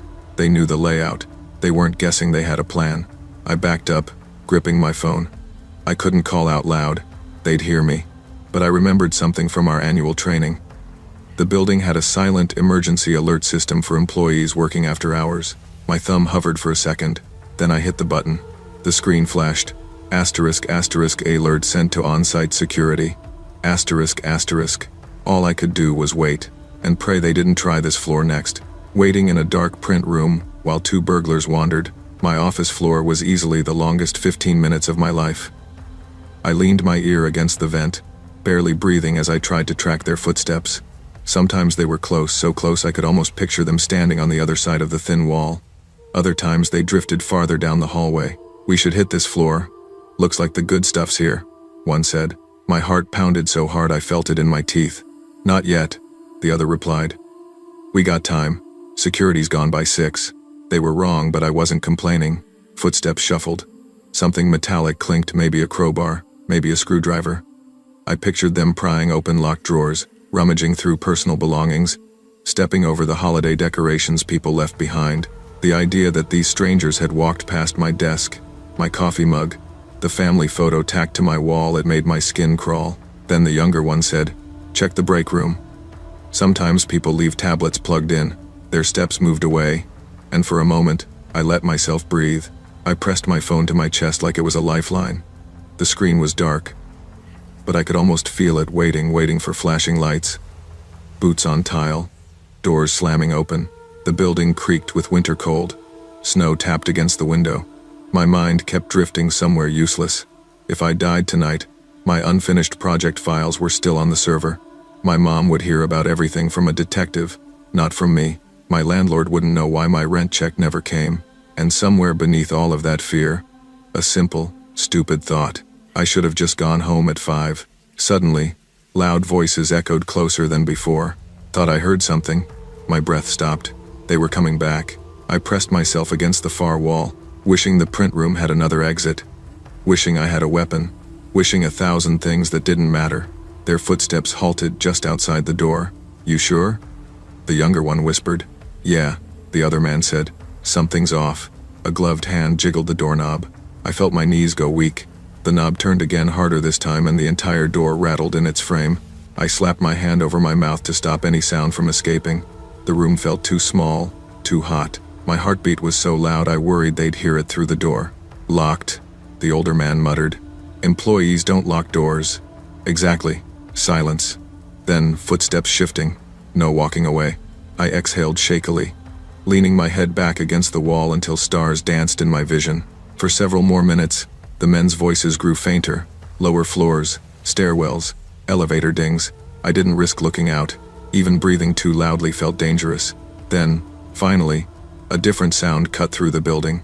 Heavy footsteps, fast, coordinated, purposeful, followed by a flash of red and blue lights reflecting off the hallway tiles through the gap beneath the door. The police. They were here. Shouts erupted. Doors slammed open. Boots thundered downstairs. One of the men yelled something like, "Go! Go! Go!" Another cursed loudly. Metal clattered, laptops, maybe tools hitting the ground. I heard a scuffle, a grunt, someone being dragged across the floor. A moment later, all clear on 14. That's when I unlocked the door. An officer stood by the stairwell entrance, chest heaving, snow melting off his jacket in big wet patches. 2 men, one in a dark coat, one wearing a backpack stuffed with electronics, were handcuffed on the ground. "You the one who sent the silent alert?" the officer asked. I nodded, still shaking. "Well," he said, "you saved yourself tonight. I didn't go back inside the print room. I didn't pick up my bag. I didn't even think about the project I'd worked all day to finish. I just wanted out." The police walked me to the lobby, where snow piled up against the glass doors. The officers asked questions: how long I'd been there, what I'd seen, if I recognized the men. I told them everything. My voice felt like it belonged to someone else. One officer explained that the intruders had tailgated behind a delivery driver earlier in the evening, then used a stolen access card to move freely through the building. They planned to hit 5 different floors and walk out with thousands of dollars in electronics before anyone noticed. "They didn't expect an employee to be working this late," he said. "Neither did I," I replied. By the time they escorted me to my car, the snow was falling so heavily that the streetlights looked blurred. I sat behind the wheel, letting the heater blast my freezing hands, trying to process the fact that in another timeline, I might not have walked out of that building alive. When I finally got home, I tossed my bag onto the couch and collapsed into it. I stared at the ceiling for a long time, thinking about how close danger had been just a thin office door away. The next morning, my boss called, apologizing, thanking me, promising better security measures. I appreciated it, but one thing was already certain. I would never work late alone again, especially not in December. Empty buildings make perfect hiding places for people who shouldn't be there. Growing up in northern Colorado means you learn 3 things early: how to drive in snow, how to read a storm before the forecast mentions it, and how to pretend you're fine even when your stomach says you're not. I moved to Colorado Springs after college, far enough to have my own life but close enough that my parents still guilt me into holiday visits. This year was no different. I left their house on December 27th, car stuffed with leftovers and laundry I swore I'd do myself. The sky looked heavy, the kind of gray that warns you daylight won't last long. I should have stayed another night, but I had an early shift the next morning and a stubborn streak that never knows when to quit. The highway was still manageable, slow traffic, thick snowflakes, visibility dropping by the minute. My GPS kept chirping at me like it knew better than I did. Then it rerouted me through Ridge Road. I'd heard of it. A mountain shortcut locals avoided in winter. Steep incline, sharp turns, patchy cell service. Still, I figured if the map suggested it, maybe plows had cleared it. Halfway up the climb, my engine sputtered. Once, twice, then died completely. The dashboard lights flickered out like someone blew out a candle. I coasted to a shaky stop against a snowbank. Silence. Heavy, suffocating silence. I tried my phone, 1 bar flickering. I thought about walking, but the wind cut through my coat like it hated me personally. That's when headlights appeared behind me, cutting through the snowfall like twin blades. Someone was coming. The truck slowed as it pulled up beside my dead car. A middle-aged man leaned out the driver's window. His face was shadowed by the snow and the angle of the lights, but his voice carried clearly. "You can't stay here," he said. "Cars don't stay put on this road. You'll slide right off the mountain." His urgency felt off, too sharp, too eager. Still, I tried to sound normal. "I think it's just the engine. I'll call for help." He shook his head quickly. "You won't get service out here. Get in my truck. I'll take you down." I stepped closer but didn't open his door. Something about the way he watched me made my instincts pinch tight. "I'm grabbing my bags," I told him. "No," he snapped, then softened his voice. "Leave them. We don't have time. Why would my bags matter? Why rush me?" The tension in his face sharpened when I insisted again. "I'm not leaving my stuff." He exhaled sharply, annoyed, maybe angry, and put the truck in gear. "Suit yourself," he muttered, before driving off around the bend. I watched the taillights fade, relief mixing with unease. Something was wrong with that man. The road was bad, sure, but not panic-level bad, and his insistence on rushing me without my things felt rehearsed. Snow thickened, muffling everything. I tried my phone again. 1 bar, barely hanging on. I was about to attempt a call when I noticed something in the road behind me. Fresh tire tracks, circling back. He'd turned around just out of sight. I didn't have time to think. The moment I saw those looping tire tracks, my body moved on instinct. I grabbed my backpack and bolted toward the tree line. Snow swallowed my footsteps, branches scraped my jacket, and the cold stung my lungs. I crouched behind a cluster of pines just as the pickup truck rolled back into view. It stopped beside my car again, engine idling. Then I heard a door slam. Boots crunched through the snow. The man's voice carried low, muttering something I couldn't hear. Then the sound shifted, metal prying against metal. My car door handle shook violently. He was trying to get inside. I pressed myself lower into the snow, hands trembling so hard I nearly dropped my phone.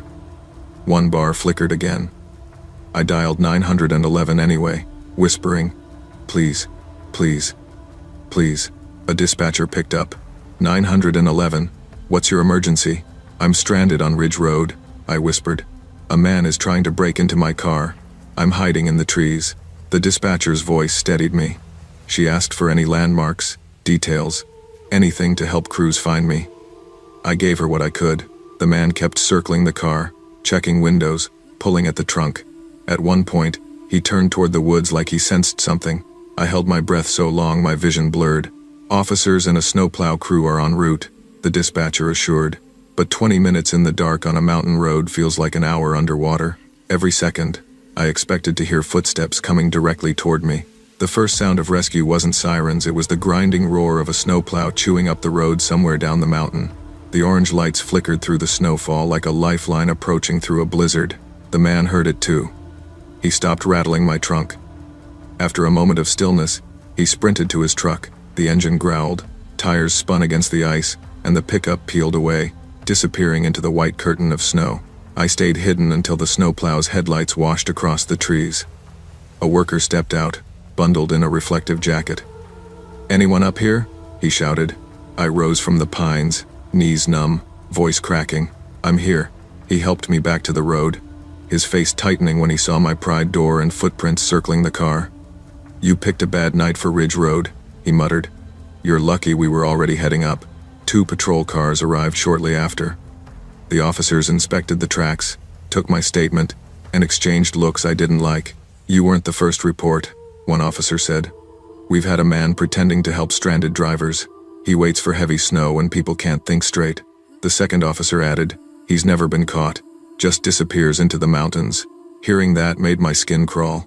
They waited with me while the plow cleared the path and towed my car down the slope. Even surrounded by officers, I kept glancing over my shoulder, half expecting the pickup's headlights to reappear, but the road stayed empty.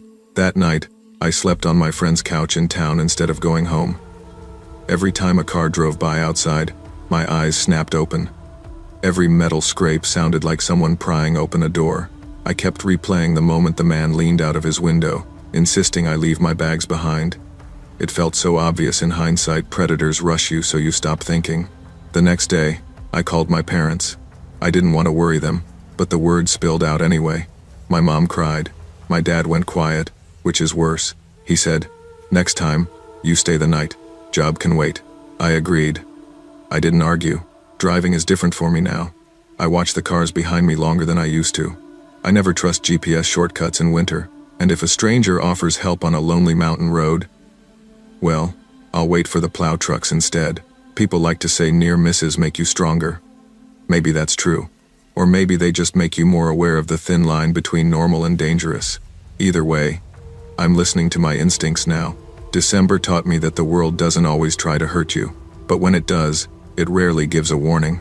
Trust your instincts, even when being polite feels easier. Danger often hides behind helpful smiles, and your safety is worth more than someone else's expectations. I never planned on working the evening of December 23rd.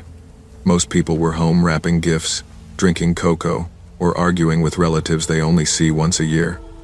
Me? I was chasing overtime. Being a part-time delivery driver meant the holidays were the closest thing I had to a financial miracle. So when dispatch offered an extra route that stretched into the far suburbs, I didn't hesitate. The sun had already dipped when I loaded the last batch of packages into my truck. Fog rolled in fast, clinging low to the pavement, swallowing up familiar landmarks and turning every cul-de-sac into a dead end from a horror movie. Snow flurries drifted sideways, making my headlights look weaker than usual. I told myself it was fine. I'd driven worse. I'd seen weird things on night shifts before: unlit houses, dogs chasing the truck, drunk neighbors screaming at each other, but nothing ever stuck with me. My second-to-last stop was a quiet duplex with a lit wreath on the door. The last one, though, that was different. The address stood alone at the edge of town, beyond the streetlights, at the end of a long driveway that looked like no one had driven down it in months. As I turned onto that narrow path lined with tall, bare trees, something inside me tightened, the kind of instinct you don't question. Like when you step into a room and instantly know you're not alone. Still, I kept going. Money was money, and a job was a job. If I had known what was waiting in that house, or rather, who was waiting, I would have backed the truck up right then and there. But ignorance is a hell of a motivator. The house came into view slowly, piece by piece, like the fog didn't want me to see it all at once. 2 stories, peeling paint, sagging porch, the kind of place kids dare each other to touch on Halloween. A single porch light flickered, buzzing like a dying moth trapped in glass. I killed the engine and listened. Nothing but the wind slipping through the trees. I checked the package label twice. Same address, same name, nothing unusual. All right, I muttered, climbing out. Drop it and go. My boots crunched through the thin layer of snow. The air felt colder by the porch, as if the house itself exhaled frost. I knocked once, no answer. Knocked again, still nothing. I was sliding the package onto the doormat when I heard it movement inside. Slow, dragging footsteps crossing the floorboards. Not walking, dragging. I straightened up, heart hammering.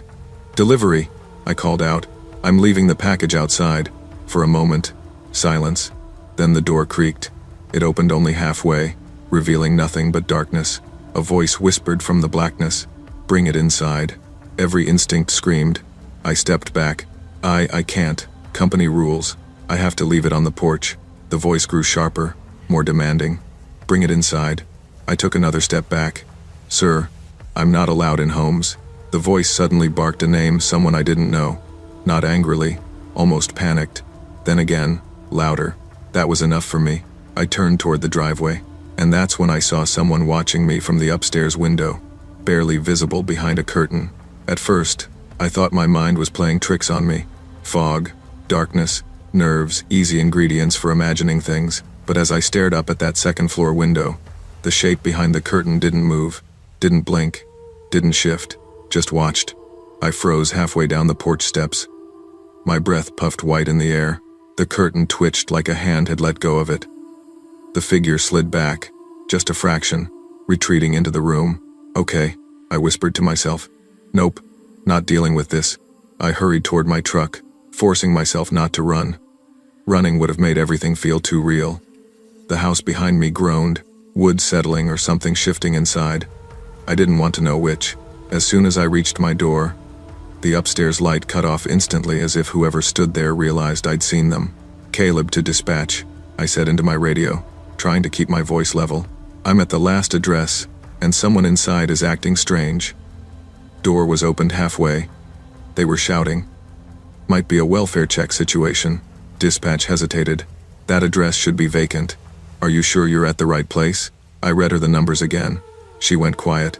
"We're marking the stop and contacting local police. Leave the property immediately."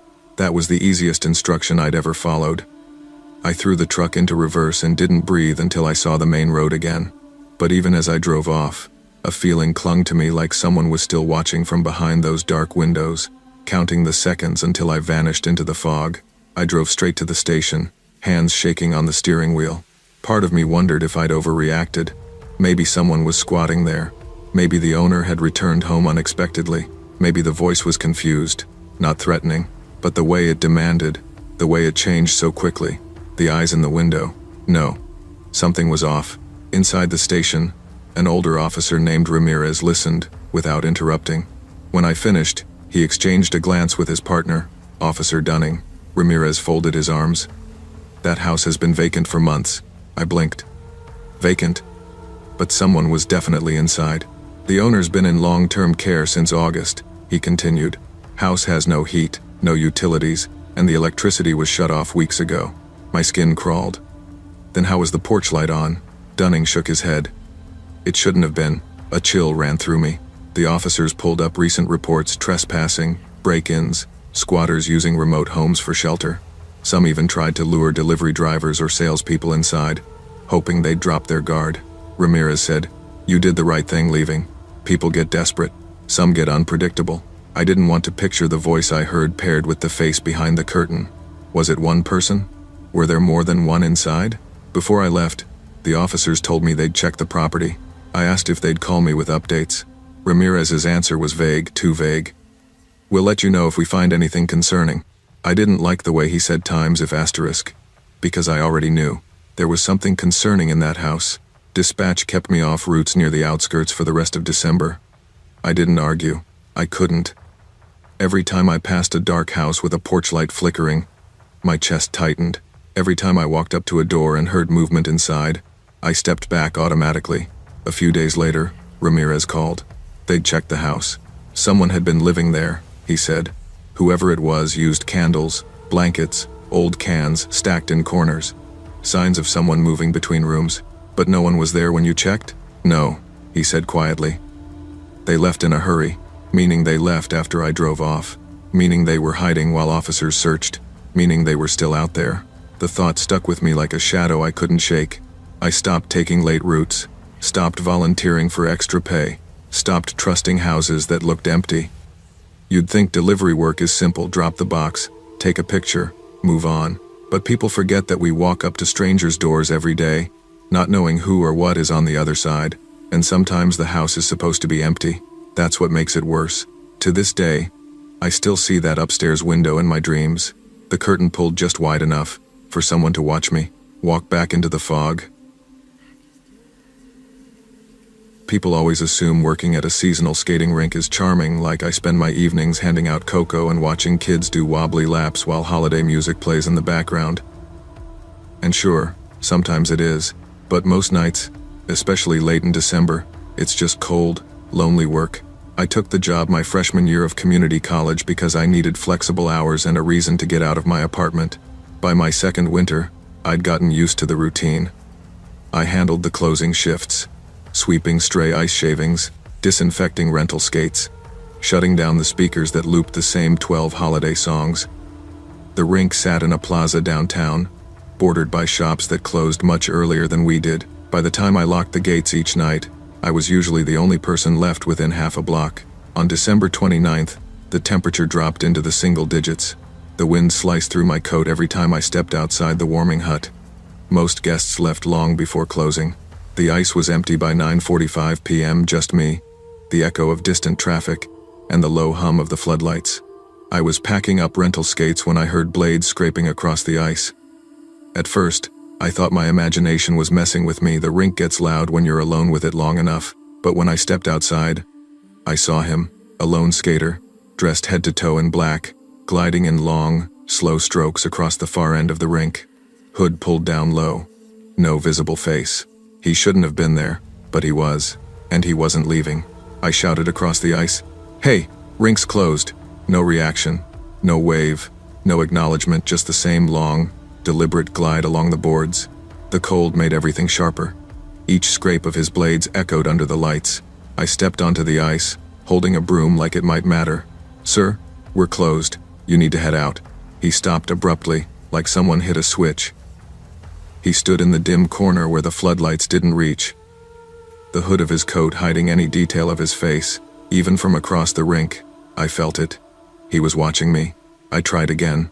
"Sir," I said, "we're closed." He didn't answer.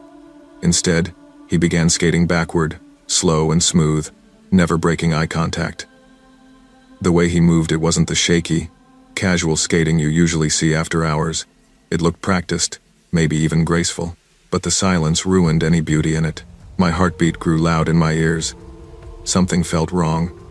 Rink regulars sometimes lingered too long, but they always joked, apologized, or at least acted human. This man felt like a shadow pretending to move like a person. I stopped halfway across the rink. If I went any closer, I knew I'd regret it, so I turned around to head back toward the exit and call security. But the moment my skates hit the center line, I heard him. Blade edges cutting ice, fast, straight toward me. A surge of panic shot through me. I bolted for the gate. I practically threw myself off the ice, kicking off my skates the second my blades hit rubber. My fingers fumbled with the gate as the scraping behind me grew louder, faster, desperate. Just as I slammed the gate shut and snapped the latch into place, something slammed into the metal from the other side. Hard, the entire fence rattled violently, the hinges groaning like they were about to tear loose. I stumbled backward, heart pounding, staring through the chain links. But he didn't speak. He didn't yell. He didn't curse me out. He just stood there, a tall figure in black, chest rising and falling.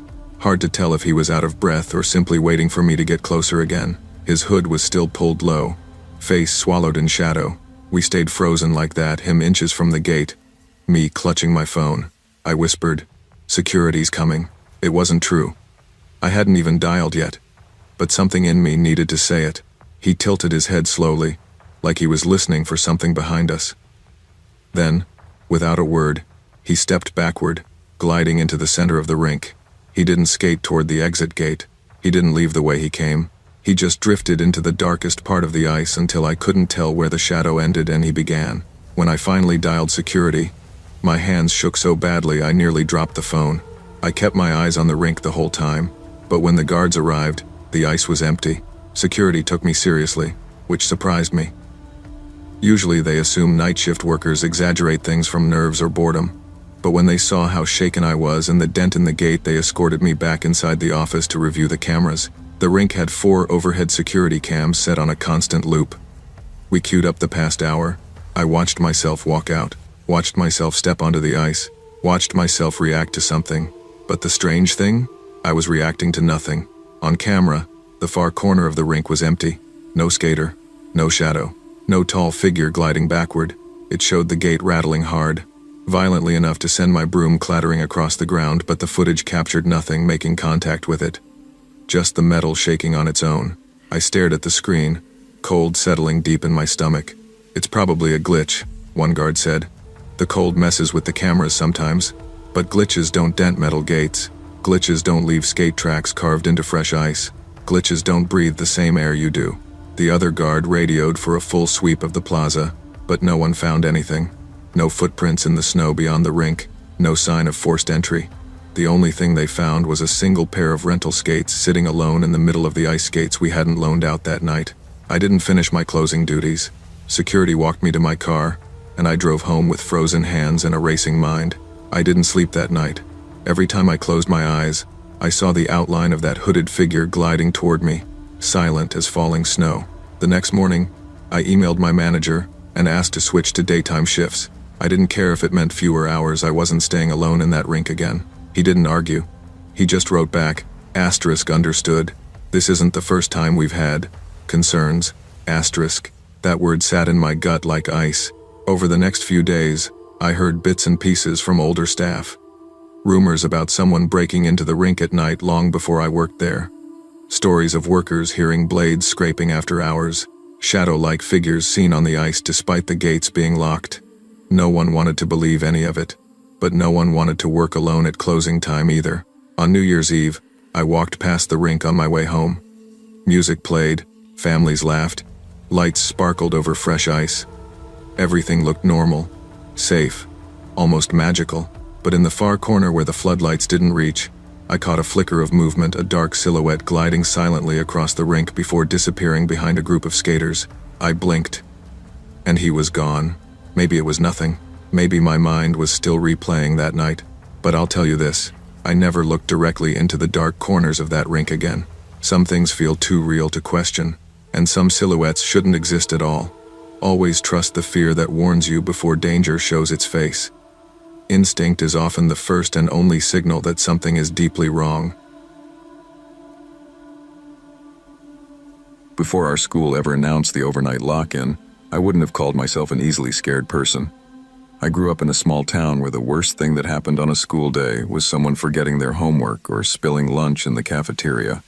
Life felt predictable, safe, and maybe that predictability made me blind to the fact that even familiar places can hide things you never truly notice until it's too late. Our school was old. Not historic old, just worn out. The kind of place where you could tell every renovation was unfinished. Hallways that dead-ended for no reason, doors painted shut, staircases that led to storage rooms nobody used. But the worst of all was the hallway behind the auditorium. It wasn't even a full hallway, more like a narrow path of lockers that stretched behind the stage wall, dim and neglected. Everyone knew it existed. Almost no one went there. Growing up, kids whispered stories about it. Someone died back there. A teacher got locked in once and never came back out. Dumb middle school tales meant to give you goosebumps during lunch, but whenever we had assemblies in the auditorium, I would glance at the door leading to that hallway and feel something strange, like the place wasn't empty, even when it should have been. When the school announced the lock-in, everyone lit up with excitement. It was all the 8th graders talked about for weeks. A whole night in the gym with no homework, no parents, just friends, pizza, and movies. The perfect combination of chaos and freedom. My best friends Tamsin, Milo, and Reese and I grabbed the corner near the gym doors so we'd have room for our sleeping bags. We joked that if anything creepy happened, at least we were closest to the exit. Turns out, we should have been more worried about what was already inside the school, long before we ever arrived. The lock-in started off just like everyone hoped, loud, messy, and full of energy. Teachers tried to enforce rules, but it was like trying to take attendance in a tornado. Kids were playing tag in the dark, others dumping entire bags of chips onto blankets, and some were trading candy like it was a stock market. Around 10 p.m., the lights flickered, just once. Quick. But it was enough for Tamsin to look over her shoulder. "Did you see that?" she asked. "Yeah, the power blinked," Milo said, shrugging. "No," she whispered, lowering her voice. "There was someone in the hallway behind the auditorium door. Tall, like leaning." Reese laughed first. "You're just trying to freak us out." "I'm not kidding," Tamsin insisted. I could see the color drain from her face. He was right there. I wanted to believe she imagined it. The hallway was always dim and weird, even in daylight. At night, it was practically begging for someone to mistake a shadow for something else. Still, none of us volunteered to go check. 2 hours later, things started going missing. First, Tamsin's phone disappeared straight out of her sleeping bag. She accused Milo of messing with her until Reese found it under a bench across the gym, screen smudged like someone had been gripping it with sweaty hands. A teacher's keyring vanished next. Then a girl from homeroom came back from the restroom, pale as chalk.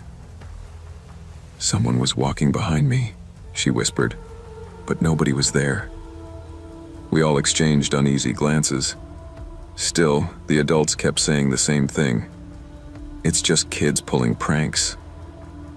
It's dark. Shadows play tricks on you." Maybe they were right. But when the lights flickered again, I swear I saw a shape move near that forgotten hallway. And this time, it wasn't just Tamsin who noticed. At around 1 a.m, the gym finally quieted down. A handful of us stayed awake, but most kids were knocked out in their sleeping bags. I was thirsty and my water bottle was empty, so I dragged myself across the gym floor toward the fountain. The water fountain sat right beside the door to the forgotten hallway. I told myself I wasn't scared, that nothing bad was going to happen. But the second I stepped into the hallway's doorway, the motion sensor light snapped on with a loud click. The strip of hallway came alive in a pale, flickering glow. That's when I heard it. A scratch. Soft, deliberate.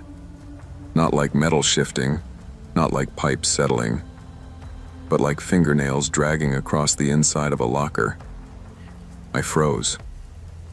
Another scratch, then a third, longer, slower, followed by a quiet, breathy laugh.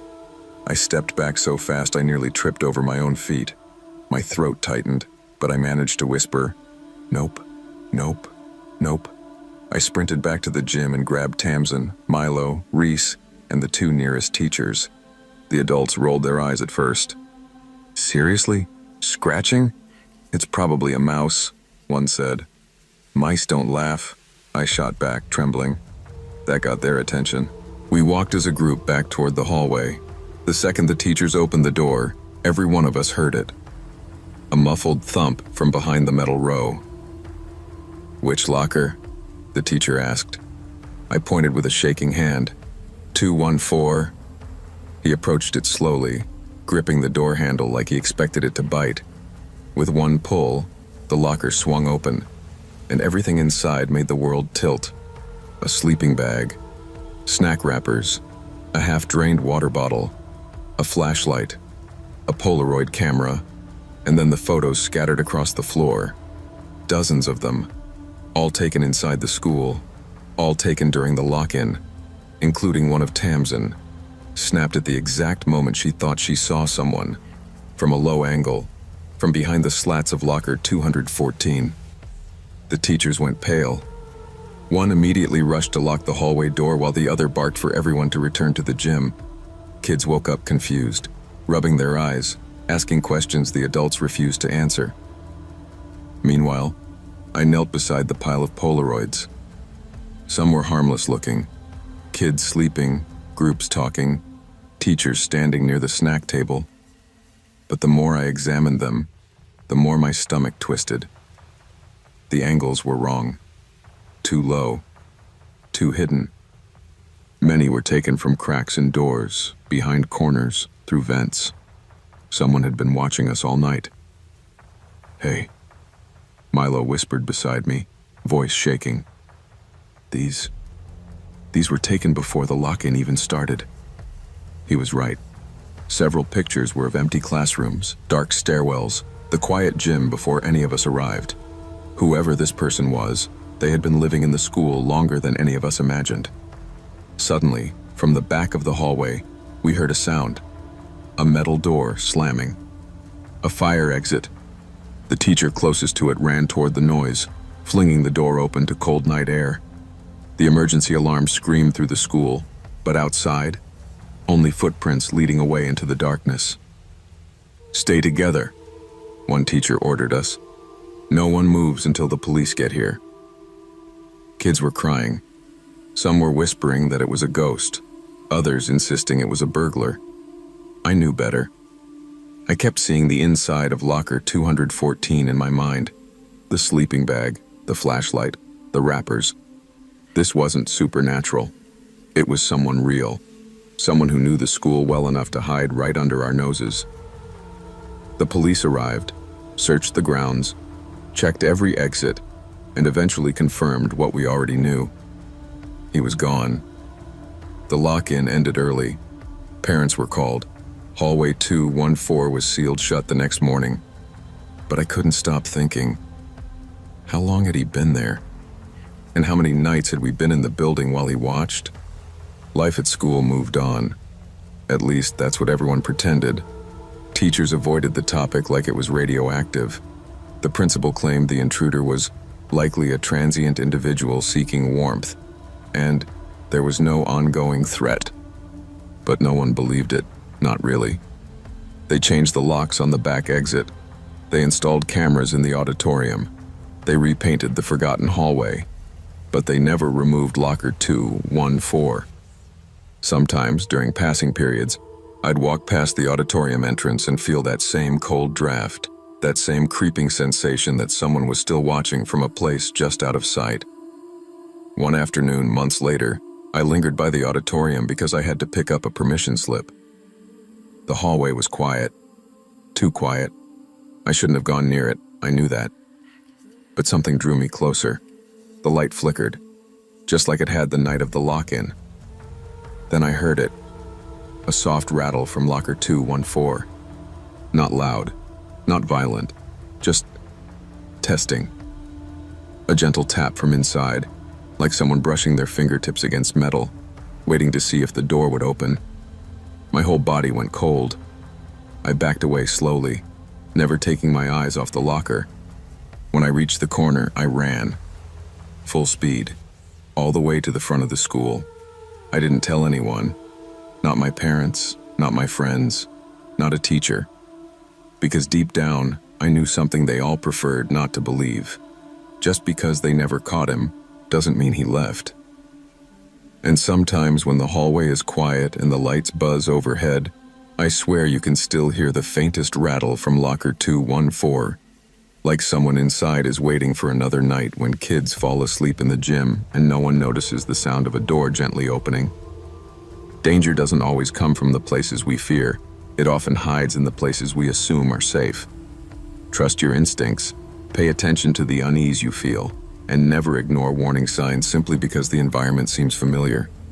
Awareness and caution can protect you long before help arrives.